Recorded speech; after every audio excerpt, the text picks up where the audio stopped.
Hello बच्चों, biomolecule chapter से question पूछा गया है। 5 स्टेटमेंट दे दिए अलग-अलग, लगभग सारे कंसेप्ट यूज़ कर डाले हैं एक ही क्वेश्चन में।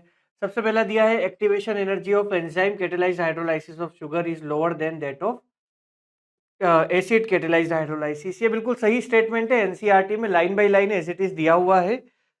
जब हम लोग एसिड कैटालाइज्ड रिएक्शन करवाते हैं हाइड्रोलाइसिस, तो 6.22 किलो जूल पर मोल के आसपास एक्टिवेशन एनर्जी लगती है, और जबकि अगर आप उसको एंजाइम कैटेलाइज करवा देते हैं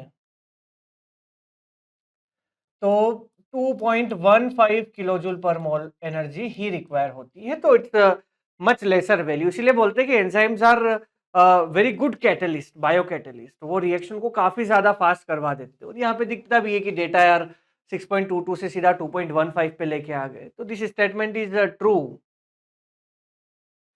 दूसरा दिया है during denaturation secondary and tertiary structure of proteins are destroyed but primary structure remain intact. ये भी बिल्कुल ट्रू स्टेटमेंट है। डीनेचुरेशन का एग्जांपल प्रोटीन के लास्ट वाले पार्ट में एनसीईआरटी में दिया होता है। एग्जाम्पल दे देते हैं कि एग को जब बॉईल किया जाता है तो डीनेचर्ड हो जाता है। जो क्वाटरनरी और टर्शियरी स्ट्रक्चर्स है प्रोटीन की, वो प्राइमरी प्रोटीन में कन्वर्ट हो जाती है। प्राइमरी प्रोटीन के बॉन्ड ब्रेक नहीं होते, यानी कि पेप्टाइड लिंकेज तो ब्रेक नहीं होता है।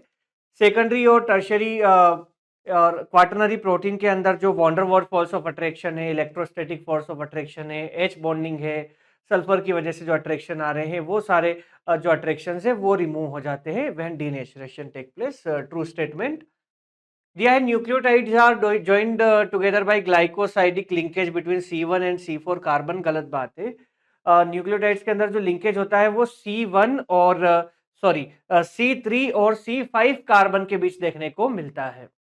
ये अपने डीएनए आरएनए के अंदर आपको मिलेंगे। राइबोज शुगर के अंदर तो सल्फोड फॉस्फोडाइएस्टर लिंकेज बनता है, और फॉस्फोडाइएस्टर लिंकेज जब बनता है तो एक तो 3 number carbon from one sugar molecule और अनदर न्यूक्लियोटाइड के 5 नंबर कार्बन के बीच में फॉस्फोडाइएस्टर लिंकेज देखने को मिलेगा। So statement is incorrect.